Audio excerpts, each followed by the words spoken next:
Hello,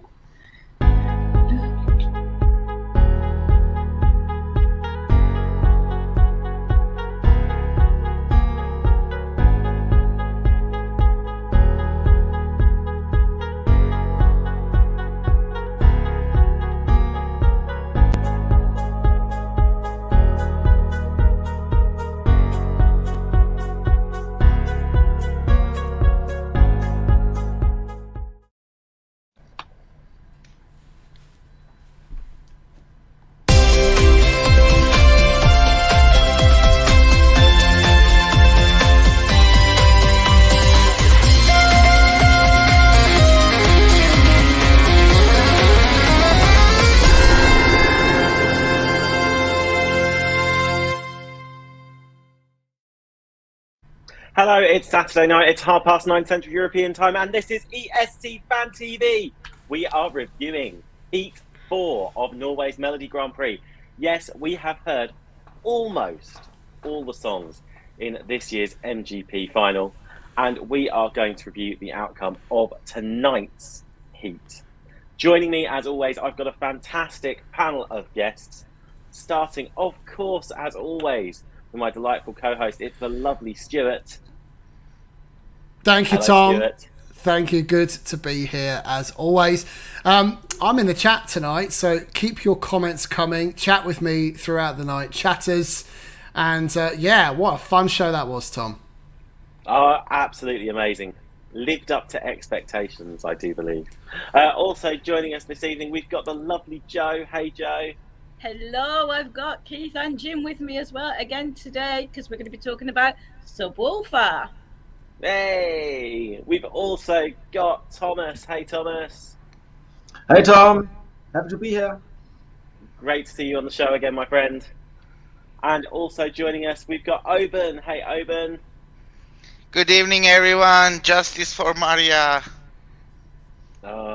Spoilers. We're not there yet, Oben. We're not there yet. And someone who is probably smugger than, I don't know, a wolf that's eaten someone's grandma this evening. It's Elliot.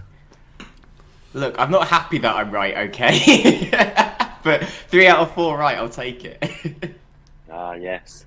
Once again, my kiss of death struck again in Norway. Having said Maria Moan was going to win tonight's Heat, alas, she did not. But that's good, because I always get one right every year for MGP, and this year, as I said, I'm saving it for the final. Now, guys, don't forget, keep the conversation going. Facebook, Twitter, Insta, click the like and subscribe buttons. We love to hear from you. Send your comments through. And, you know, if you are happening to watch us on Catch Up, because let's face it, we know there's a lot of Eurovision going on this evening. Don't forget to leave those comments on the YouTube video as well. Now, let's get started. Duel 1 was between Maria Moan and Alexandra Jonah with Hasta La Vista. Now, Hasta La Vista, unfortunately, didn't make it through.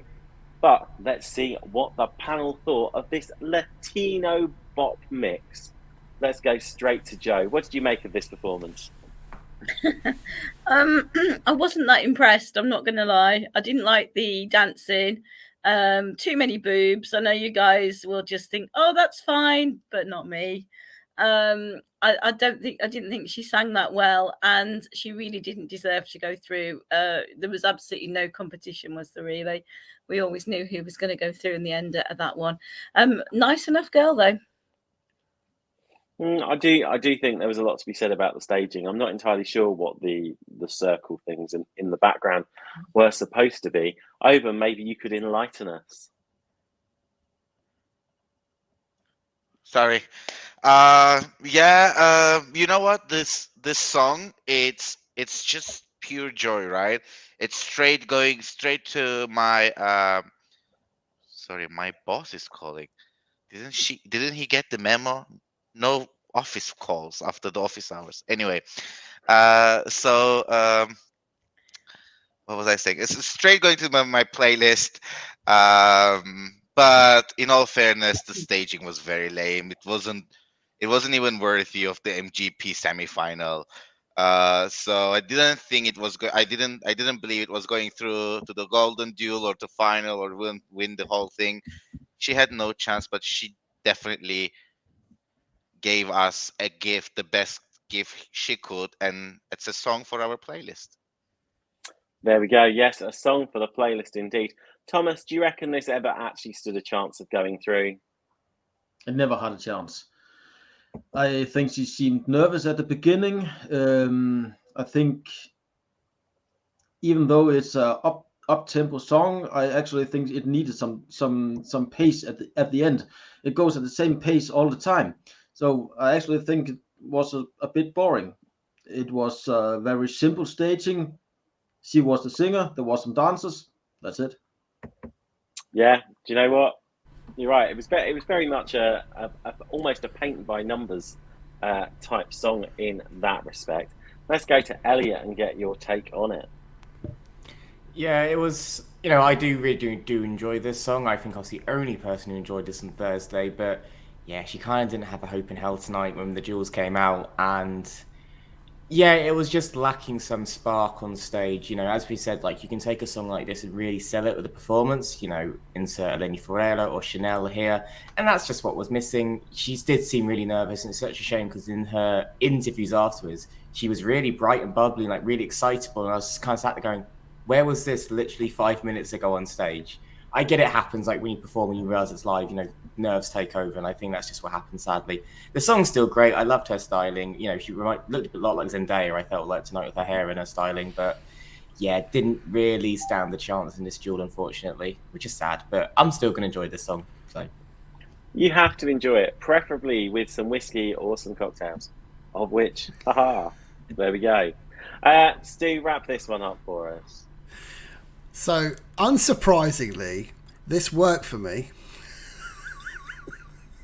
Full stop, the end. No, I thought this was much better than I was anticipating, I've got to say. When I heard it on Thursday, I got goosebumps in a really bad, tormenting way. The sound, or the idea of Hasta La Vista as a song title through the years has completely scared the crap out of me. And when I saw this was a song title MGP, I got exactly the same feeling. The thing I found frustrating this evening was from Alexandra Jana. She didn't really deliver much. She sang it well. I thought vocally it was good.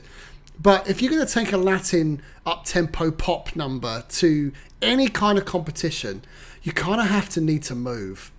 And I didn't see much movement tonight. It was very static on stage. Her backing dancers did the work for her. She clearly has a great vocal, but you got to deliver more than that, I'm afraid. And it was no shock to me that it failed. Yes, it just didn't deliver on the night. However, she does have a second chance, and we'll be talking a little bit more about that later in the show. Now, let's move on to Duel 2. Now, Duel 2 was between Kim Bygard and the eventual winner, Sophie. Now, La Melodia, or as I like to call it, La, a vision in gold and black. I mean, let's face it, the guy dressed for the part, perhaps taking his inspiration from La Forza, Estonia's entry a few years ago. Elliot, were you taken away by this performance? I was taken aback by the wide shot when we saw the giant skirt thing. Because I first was like, oh, I'm pretty sure I know someone who has that jacket. I've seen it before. He looks like a game show host or something. And then, bang, I was like, okay, there's where the entire budget for the staging went. Because the poor seamstress, you probably spent hours cutting and putting that fabric together. I'm pretty sure I've seen you in that jacket, in fairness. Yeah, I've got one similar, but it's not that. I was debating wearing it tonight, but no. And that's the issue. Because it looked, for lack of a better word, tacky, it took away from a decent song and a decent voice. And all of us just kind of going, what the hell is going on stage? Why is he on this giant La Forza plinth in this giant dress, which had no relevance to the song? Like, it had zero relevance whatsoever. And it made this duel very easy to decide who was going to go through, because it was just naff. Like, no one's going to talk about that song or his voice. They're going to talk about the staging and the giant golden skirt. And that's the sad thing, that Kim clearly thought this was a good idea, and I don't know what he was thinking when he signed that off, to be honest. It's such a shame. He can do better than that, as we've seen in 2020. In all that, maybe the seamstress didn't have too much to do. I'm not entirely sure there's a lot to do when you just need a roll of cloth. Maybe that's just my take on it. Thomas, what did you make of Kim's performance this evening? The performance was good. His clothes was just awful. I think it would be much better if he just wore the jacket and some black trousers, like in the backstage afterwards. That would be much better. I thought there was somehow a bad combo between Romania 2013 and Estonia 2018. That didn't work at all. If you just close your eyes and listen to him sing, fantastic. He can sing. He can really sing. But that dress, or what it was, no. It was a sight to behold. I'll be honest, I felt for him. I did feel for him, because I just thought to myself, surely you deserve better than that. Stu, did you think it was the staging that let this one down? Well, it's worked in the past, hasn't it? I mean, it's a really great point that Thomas makes about Cesar in 2013. I mean, let's remind ourselves of that performance. I'm not sure we'd ever forget it, really, would we? And the two are quite similar, but it does kind of look like he's gone out for dinner and he's just stolen somebody's curtains and taken them with him. You know, those drapes he'd find in an Indian restaurant or something, and literally just taken them. He's wrapped them around. He's run off with a takeaway or something, and he's gone on stage and up he goes. He's been lifted, or he's on some kind of step ladder or something. Great vocal, horrendous staging, and even worse costume. It really, really was poor. It's a shame, because I actually think it was a decent song, much, much better than I was expecting. And I wouldn't rule him out, you know, for the next round, for the fifth heat in Norway. I've got a feeling he could do it. Still quite popular, Kim, but my God, please change the jacket. I mean, Joe, is this the one thing? Could he have mounted a stronger competition if his staging had been better? Yes, I think so. I mean, I think Sophie would have still won it, if I'm honest. But yeah, as someone who does sew, who has sewed many a pleat, I can tell you that hours and hours and hours of work would have gone into that skirt, or the jacket, the bottom part of the jacket. I'm telling you now. And it wasn't worth it. It really wasn't. He should have just ditched it right from the start. But yeah, he obviously thought it was a good idea, didn't he? But that, you know, I totally agree with Elliot. He sang it really well, and it wasn't that bad a song. And I just think it took away from his performance. He really did. Everyone can't keep agreeing with Elliot. You're going to inflate his ego. Why not? It's very rare. We're not gonna be able to fit that face on the screen for much longer. Can I just say, permission to kill Elliot if he ever turns up in a giant curtain-based skirt. Good luck to the person who tries to sew it for him. That's all I'm going to say. I'm telling you now, I won't be the one lifting him up. I'm not the one sewing it, so there you go. I'll just be there taking the photos for, you know, shits and giggles. Ivan, wrap this one up for us. I mean, in all fairness, I'm looking at this. I was watching and I was thinking, you're such an handsome man. Like, you could have, these performers could have become that one of those, what was his name? Didrik, one of the Norwegian. Yeah. It can go so classy, so handsome, this charming moment that he could just charm us all and like make all of our body parts water up, and it's just like, but he just like even yours too. Body parts? What are you talking about? Not my genre, darling. I mean, this could have gone so right, and with the even the jacket was just, it was sparkly, but it was beautiful, like until that zooming out moment. It was just like, no. And everyone, it's not just Caesar of Romania, the Moldovan girl from Stockholm, and Elina from Estonia, and we've seen such a variation of this dress rising up moment, and this was the only one that looked so still. And it was just like, even camera was not moving around. It was just still camera, still singers, still dress, and everything was so unmagical and unimaginative and uncreative. And like, I had so much high hopes, and it's just let me down. Is it too harsh to suggest that this aimed for the style of La Forza, but unfortunately had the impact of Julia Samolova's entry, I Won't Break? Tom, can I just say? Can I just say something? When Linda Wackenmacker's dress from 2000 looks better than what we saw tonight. you know things have gone south in Norway. The fact you compare it to Julia Samolova just kind of says it all. Oh, I forgot about that performance. There we go. See, reviving memories already. That's unbelievable. Now, someone mark the date. Someone put a note in your diary that for the first time in 4 weeks, yes, this was the week, the panel actually guessed correctly the two songs that were going to make it through to the Golden Duel. It's only taken us a month to crack this, guys. Alas, however, it wasn't our chosen songs night. Maria Moan Fly was left in second place, apart from the two smug Egypts either side of me, but we ignore them. Let's go to Thomas. Surely this has now got to be a big contender to go through as a wild card next week. Yeah, Fly. Yes, of course. Yes. It could be.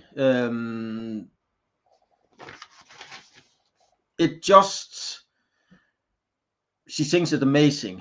She seems comfortable in the high notes, not so comfortable in the low notes. I just feel I missed the last oomph moment. I just need that goosebump moment at the end, and that's what I think the song needs. And I just think it needs the last 5% at the end. Then it would be perfect. Well, hopefully. I mean, that's quite easily rectifiable. I mean, I thought she had everything. I thought she had the staging. I thought she had the vocal. I thought she had everything pretty much spot on tonight. Now, obviously, someone who was kind of trying to maintain a record of predicting a winner, but obviously thought this would come a worthy second place. So therefore, I made him speak second about the song. Is Elliot. Is this a wildcard favourite? Oh, absolutely. This is one of two, realistically, that should be only considered. I only think there's two that should be taken forward, and this is one of them. As I said on Thursday, if this was in any other heat against anyone else in that goal duel, Oda, Farida, or Floda, this would have won. It's just so unfortunate she was dueling against Sophie tonight. It's just unfortunate because it was phenomenal. And after the second performance, I generally thought if this wins tonight, this is a contender to win in the final, because I thought she was phenomenal. You know, the opening shot was stunning. She sang faultlessly both times. The staging was incredible. And then, it just had the fire at the end of all the, everything just clicked and worked. And I really, really, really do like the song. I really love the performance. It's just unfortunate she was against Sophie. And it's just unfortunate, the two times she's done it, she's just been unlucky against who she's against in the gold duel and missed out the final. I think this has to be a contender to be in the final from the wildcard round. Has to be. I think you're absolutely spot on. Now, a big champion of this, of course, on Thursday night was Oban. Did this deliver for you? Tom, this just gave me everything. Like like nothing changed. My thoughts didn't improve because how could it? Like I just I don't know. I don't think I could even describe my feelings in my native language, yet alone in English. It's just like, you know, that feeling that you just watch this emotional scene, one of the most ever emotional movies that you like.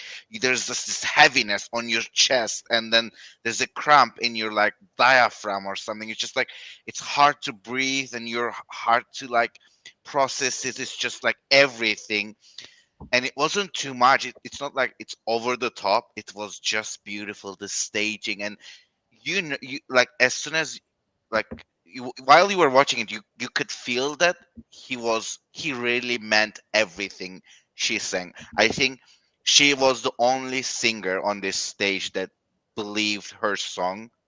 Like there was no other like her, like how much she wanted to express it perfectly, the story of the song. uh I loved it. It was just perfection. Do you know what? And do you know what also made it for me as well, Oban, was when you saw the clips of her children as well, the video messages on as well, which was brilliant. Stu, what was your take on this? I loved it. I really did. And I'm 100% convinced that it's one of the songs that will make the final. I don't think there's any doubt in my mind that this is up there. It's a shame it was in Heat 4, because I think it was in Heat 3 last week. It would have sailed through without any question. It's just tough. It's a hard week, and we'll talk about Sophie shortly, but I thought Sophie also delivered a wonderful performance and vocal. The only thing I said, I'll repeat what I said on Thursday. I've heard this before from Norway, and I heard it back in 2006. Christine Gulbrandsen in where was it? It was in Athens, wasn't it? And I was there live. I managed to see this live, and she's really tiny, by the way. You can't really tell in that, but I've heard that song before. Is the point, and it's not new for me. And whilst Maria Moen's vocal was incredible, and I thought the staging was really good as well, it just left me a little bit like, you know. Cool, but I've heard it before. So whilst it was great, and I'm sure it'll do well when it gets to the final, for me it would be a real pity if Norway were to send something like this. There's plenty of really modern songs, one of which we'll talk about very shortly, Tom. Very true, very true. Joe, wrap this one up for us. Yeah, I loved her. And you know, I was just thinking about the vocal from her point of view. I think that she's so good vocally and singing that it was effortless, and it looked that a little bit effortless, like especially when you compared it to Sophie. It was like Sophie was probably trying a little bit harder, and it's because Maria is such an absolute consummate performer, an amazing singer. I love the song, cried at the end with her children being on. I still think this should have just edged to go through, but it's got to be in the you know, the Saturday show. Has to be next Saturday. We have to have a chance of her going through on the wild card. I loved her. Do you know what? I couldn't agree more. Now, the night obviously belonged to Sophie with Made of Glass, but we're not going to talk about that just yet. Obviously, I think possibly the most hotly anticipated automatic qualifier this week, and to be honest, since they announced the songs, was Subwoolfer. Give that wolf a banana.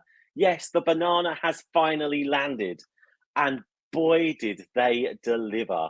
An absolute stonker of a performance. Certainly for me at home, I was absolutely riveted. Oban, how about you?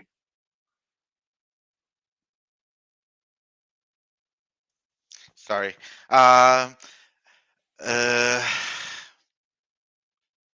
I, I I don't know. I don't get it. Like, um, I'll say it. Like, whether you like it or hate it, you cannot deny the quality, the the brains behind the whole concept, even the wolf mask designs and the attitudes and everything. It's so well organized. The whole act is a master class on professionalism, creativity, hard work. It so shows on everything. It's just not for me. I think it's just not my cup of tea. So I get it. Why Stu loves it, and why Joe loves it, and why you love it, and why everyone else love it. I get it, but won't be voting for it. Ah, Oban. There was me thinking we would convert you. It's all right, because Stu's about to, eat a banana. Stu, did this ultimately deliver for you? Oh, it did more than deliver, Tom. Listen, this is the type of song which, once selected, will do a daddy on stage in Eurovision. And this has probably one of the finest opportunities of any song I've heard in any national final over the years of winning Eurovision. I'm in awe of the song. I think it's an absolutely incredible concept. I think whoever came up with it is a genius. Perhaps it's Neil that left Keith and Jim at some stage. But it really is excellent. And, whether you like the song or not, you can't deny that it has that je ne sais quoi. It has an absolutely incredible beat. And the lyrics are hilarious. And they both delivered it. There's a huge rumour going around that one of the singers is Ben Adams from A1 fame, which is interesting because we've had Christian Ingebrigtsen as a direct finalist. So I'm really interested to find out. Eventually, they're going to find out who are the two guys, and I suspect, given the vocals tonight, they are quite polished, well-known performers, and that's part of the trick. This will go viral when it wins, because for me, it's a case of when, not if. And I see this as a potential contender at Eurovision, given what it can deliver and what I suspect it will deliver. So well done, Norway. This is it's been a bit of a national selection this year. Not as good as last year, but this one song is a game changer. This is true. Now, obviously, Neil couldn't be with them tonight, but Keith and Jim have got Joe for company instead. Joe, is this still one of your absolute favourites this year? Well, Keith and Jim and myself, we all say absolutely yes. The staging, it was unbelievable. It was fabulous.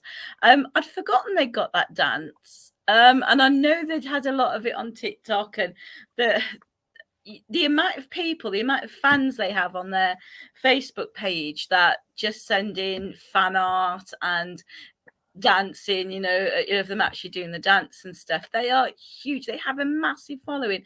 This is Daddy Freya of this year. There's no doubt about it.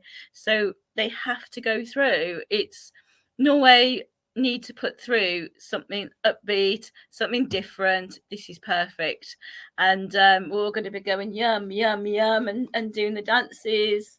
I've got a few moves, but I need to perfect it for the final show, I think. Bananas at the ready. Thomas, would you be happy to see this as Norway's entry for this year? No. I have to agree with Open. I don't get it. I think I don't understand the staging. I think there's a clash between the space theme of the background singers and the lyrics, which for me is an interpretation of the fairy tale Little Red Riding Hood. I don't get the mix between those two. No. No, it's not for me. I'd rather see anything else but this one go through. Sorry. Ooh. Controversial.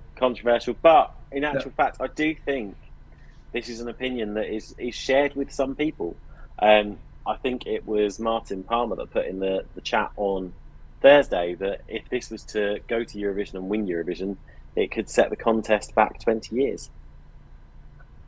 Not entirely sure. That would put it on a par with Marianne, I Wanna, and I don't really think it's that bad. He's talking rubbish. Not a chance. But Elliot, is this potentially the sign of a successful song, in that it can divide the fans as much as it can unite them? Yeah, because I remember I said last week about Chanel, winners divide opinion, and every win in the last few years has divided opinion. Like Netta, some hated it, some loved it. Arcade, some hated it, some loved it. You need diversion to get a winner, and I can see this winning.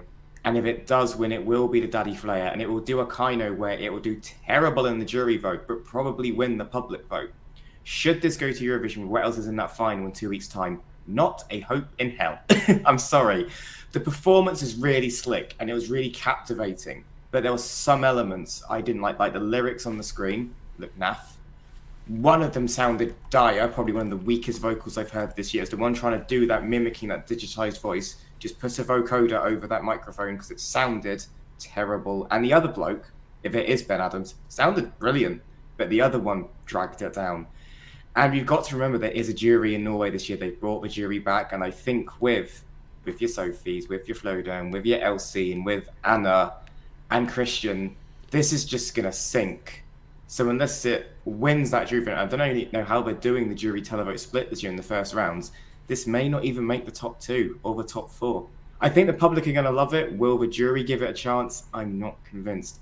Performance is captivating. Let's play devil's advocate with you. Okay. Just because I can. I would argue that there are some songs there that have a potential to split the jury, in that I think that there are too many songs there that I would deem jury friendly. Do you reckon that actually is paving the way for them to win, potentially? Potentially, yeah, because, then the jury's got to make up their mind, like, which songs they back, and they've all got to almost, telepathically agree on this, which is not going to happen. But I also think for Subwoolfer's benefit, I know a few weeks ago I was saying, we need 2 wacky acts in the final. You don't. Trollfest now can't advance, because if Trollfest go through next week, that will split the wacky vote with the jury and the public.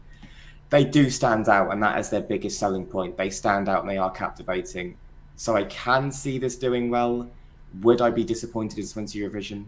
Partly, but it will do immensely well on Spotify and TikTok and everything if it does. It will be the Daddy Flair if it wins, because it is captivating. There's the mystery of who they are behind the mask, and like Joe said, they've got the little dance, they've got all the ingredients that Think About Things and 10 Years was. So it will do whatever goes to Eurovision. It'll just split the jury and televote immensely like Kino did. Okay, and my final question for you, Elliot. If it does go to Eurovision, will we be seeing you do the dance? Maybe after a few drinks, but I wouldn't put money on it. You're more likely to see Stuart and Joe doing it at London Eurovision than me. I'll just be filming them doing it. We've already had a discussion about this, so we're definitely up for that. Yay! Amazing. Right, guys, the night we know belonged to Sophie. Made of Glass came through, won the second duel, went to the golden duel, smashed that as well. Again, I mean, we all said it on Thursday that it was either that or Maria Moan's song.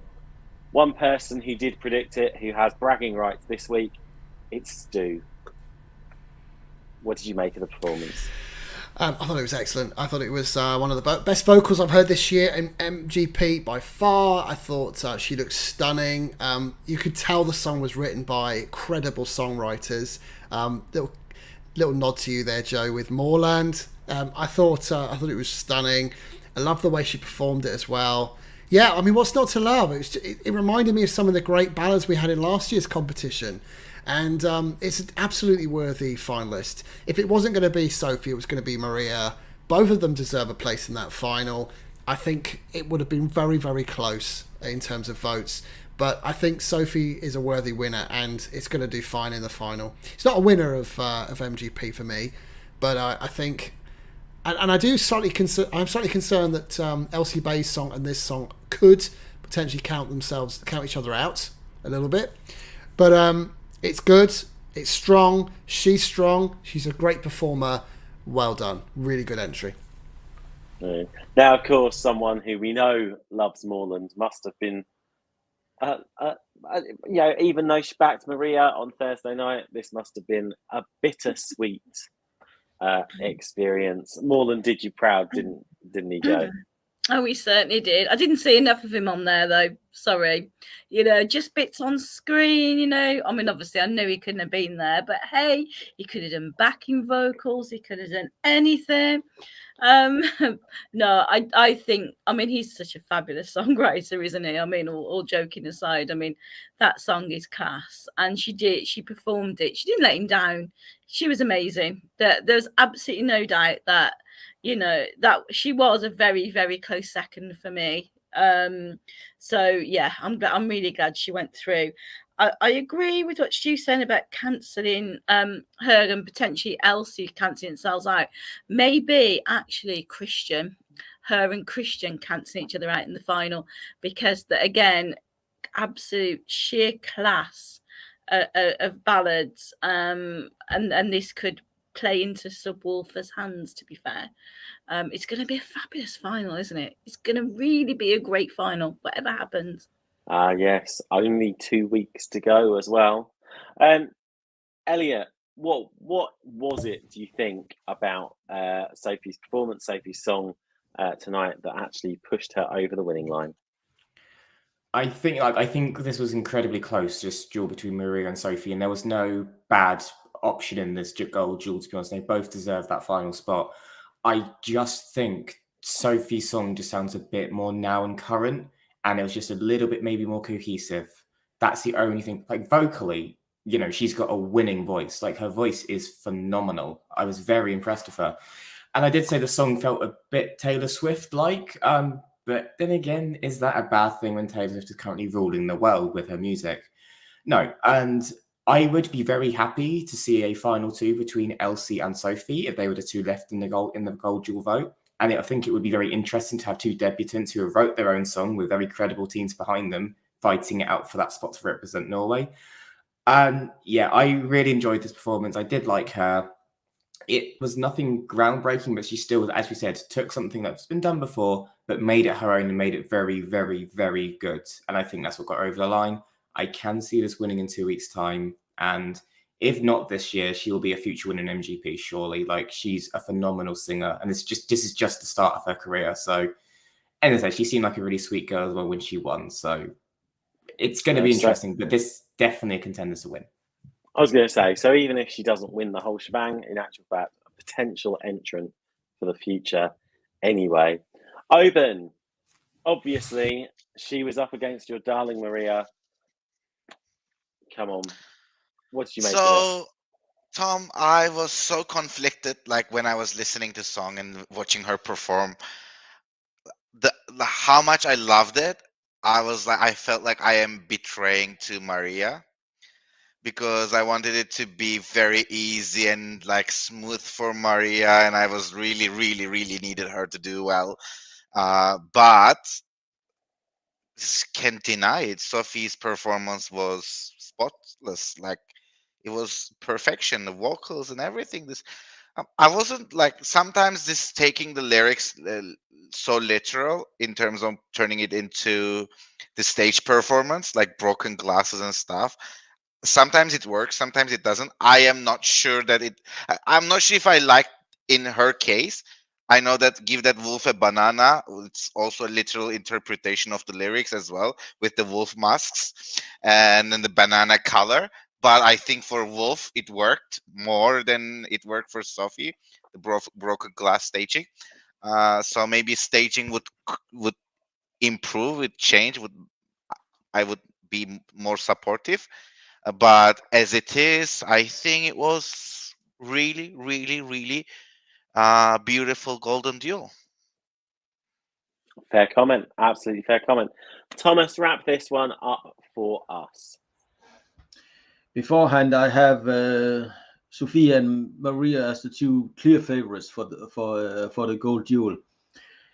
I was sitting there with my pen and paper and trying to make my notes for this show, and when Sophie got on the stage, I couldn't write anything. I was totally mesmerizing by her performance. It was just so beautiful. I thought, that is the clear winner tonight. Even though I wanted Maria to win because beforehand I thought she was the better act, but on this night, Sophie was the clear winner. Perfect, amazing. And what a beautiful note to kind of end the review on as well. Now, what happens next in Norway? Obviously, we've heard all the songs bar one. Well, on Monday night on NRK, they're having a wildcard round, take one, where they're going to whittle down all the past losing entries over the past 4 weeks down to just 4 songs. They will then compete next Saturday night for the final ticket to the final next week. I have one question for my panel. It's the devilish question of all. If you could pick one song from the last 4 weeks of MGP to get that wild card ticket before they whittle them down, because obviously that would make it too easy for you, before they whittle them down, what song would it be? And I just want one song, not the, it might be this, or it might be that, or outside chance this. Elliot, I'm looking at you. So let's go straight to Stu. Fly, Maria Moan. No question. Joe, what about you? I agree. It's got to be Fly. Okay. Thomas. No contest. Fly. Oben. I'll support this consensus and I'll say Fly. You should really have started it with Oben, because that's who he was going from regardless. This is true. But I was going around clockwise anyway. Elliot.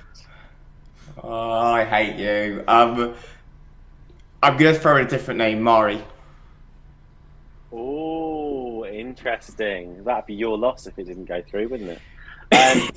Yeah, but if Maria is the winner, I won't be sad, so... Yeah, it's a tough one, isn't it? Me personally, I think I would potentially go for one of the songs in Norwegian, actually, to make it through to the final to get the wild card. I'd quite like to see that. And so I'm going to throw in there Daniel Lucas from semi-final 2, his song. Because why not? If I'm going to give the kiss of death, I'll give it to a song that I, potentially not too bothered about, maybe. At least it's not was it Handrig Man you called him last week? What's it, Sterner? Yeah. Oh, yeah. don't want him through. Anyway, guys, we are almost at the very, very end of the show. Stu, what's been going on in the chat room this evening? There's been quite a bit of chatter, actually. I think in the last few minutes, there's been I was going to say consensus that Fly's going to win. I'm not sure there is, actually. There's been quite a few different different selections. Fly, Titans, and Ecstasy. I forgot about Ecstasy. Yeah. Probably deliberately. Let's go with Fly from the chat room as being the one that stands out the most. It's interesting because Ecstasy was in Morton, who normally does the Thursday night shows. That was in his top 3 at the very start of the 4 weeks. So it's a tough call. Now, still recovering from it, Tom. It's so high pitched, gave me nightmares for weeks. Hey, now, guys, you may be sat at home thinking to yourself, "Hang on such a fantastic Saturday full of Eurovision, surely ESC Fan TV must be offering more." And yes, we are. Picture the scene. You've watched MGP, you've caught up with Melodi Festival, and Estee Lauder's long gone. You've also managed to catch up with the X Factor in Israel. You've done Slovenia. You've even done a bit of Latvia as well. And then you tackle San Remo. San Remo is over. You sit there. You're like, do I go to bed? No. That is the wrong thing to do. 2:30 Central European time. This morning, you will find Andy Brooke and his San Remo team delivering the ultimate review of this year's San Remo contest. It will be amazing, I'm sure. Personally, I may not be awake to. I didn't even make Benidorm Fest last week, so you know. But do tune in or catch up with it tomorrow morning, and then obviously tomorrow night, I believe Stu is back.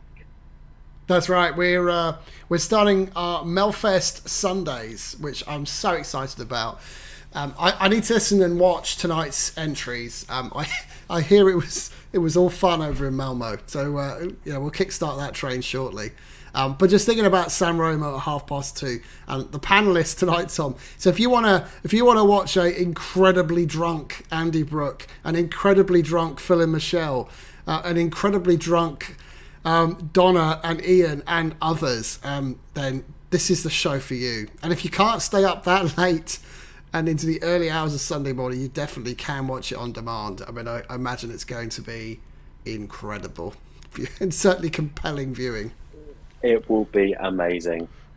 Guys, thank you so much to everyone that's joined in the chat room this evening. Don't forget to keep that conversation going. Facebook, Twitter, Instagram. If you're watching us on Catch Up, don't forget to like, subscribe, and comment on the video as well. We love to hear from you. I'd like to say a massive thank you to my panel this evening. A massive thanks to Joe. Thank you, everyone, for watching. See you. Bye. Big thanks to Thomas. Thank you for tonight. Let's go and watch some San Remo. Hey! Massive thanks to Oben. Thank you, Tom, and everyone on the panel and everyone in the chat room. I enjoyed it so much. Hey! Big thanks to Hattrick Harris. Oh, I like that. Thank you everyone in the chat room. It's been a fun discussion as always. I'm off to watch this production car crash, as Gustav called it, as Melodi Festival, and then laugh. Me too, to be fair. And a massive thanks, as always, to my co-host, Stu. Thanks, Tom. Same to you. And we'll see you back here in the early hours for San Remo. Until then. We will do. It's bye for now. Take care. Bye-bye.